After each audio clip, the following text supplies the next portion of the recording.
മധുരിമ അങ്ങനെ ആത്മഹത്യ ചെയ്തിരിക്കുന്നു.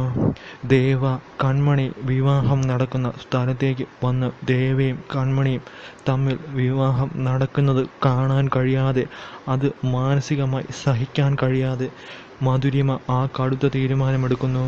ദേവയുടെ വീട്ടിൽ വെച്ച് തന്നെ എല്ലാവരെയും ഞെട്ടിച്ചുകൊണ്ട് മധുരിമ ജീവനൊടുക്കുകയാണ്. അതെ, മധുരിമ തൻ്റെ ജീവിതം അവസാനിപ്പിക്കുന്നു. മധുരിമ ഏറെ നാളുകൾക്ക് ശേഷം ദേവയുടെ വീട്ടിലേക്കെത്തുമ്പോൾ അവിടെ ദേവ കൺമണി വിവാഹം നടക്കുന്നു. ദേവ കൺമണിയുടെ കഴുത്തിൽ അച്ഛൻ്റെ നിർബന്ധം കൊണ്ട് താലി കെട്ടുകയാണ്.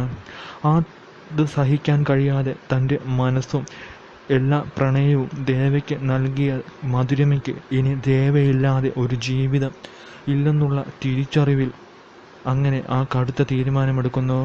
ദേവ കൺമണിയുടെ ആയിത്തീർന്നിരിക്കുന്നു. ഇനിയും ദേവയ്ക്ക് തൻ്റെ ജീവിതത്തിൽ യാതൊരുവിധ സ്ഥാനവും ഇല്ലെന്ന് മനസ്സിലാക്കുന്ന മധുരിമ ദേവ കൂടെയില്ലാത്ത ഈ ജീവിതത്തിൽ ഇനി ജീവിക്കണ്ട എന്ന് പറഞ്ഞാണ് ആത്മഹത്യ ചെയ്യുന്നത്. എത്രയൊക്കെ കൺമണി എതിർത്തു നോക്കിയിട്ടും ദേവയുടെ അച്ഛൻ്റെ തീരുമാനത്തിന് മുമ്പിൽ ദേവയും പതറിപ്പോവുകയാണ്. മധുരിമയോട് ഇഷ്ടമില്ലാഞ്ഞിട്ടല്ല ദേവ ഈ വിവാഹത്തിന് സമ്മതിച്ചത്, തൻ്റെ അച്ഛൻ്റെ നിർബന്ധം. എന്നാൽ മധുരിമ ഇങ്ങനെ സ്വപ്നത്തിൽ പോലും ചെയ്യുമെന്ന് ഒരിക്കലും ദേവ പോലും പ്രതീക്ഷിച്ചില്ല. അങ്ങനെ കൺമണി ദേവ വിവാഹം നേരിട്ട് കണ്ട മധുരിമ ഒന്നും ചിന്തിക്കാതെ എടുത്തു ചാടി ദേവയുടെ വീട്ടിൽ വെച്ച് തന്നെ ആത്മഹത്യ ചെയ്യുകയാണ്.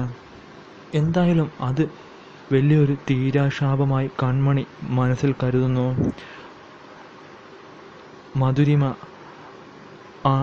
മധുരിമ വരുന്നതിന് മുമ്പേ തന്നെ ദേവയും കൺമണിയും തമ്മിലുള്ള വിവാഹം കഴിഞ്ഞിരുന്നു.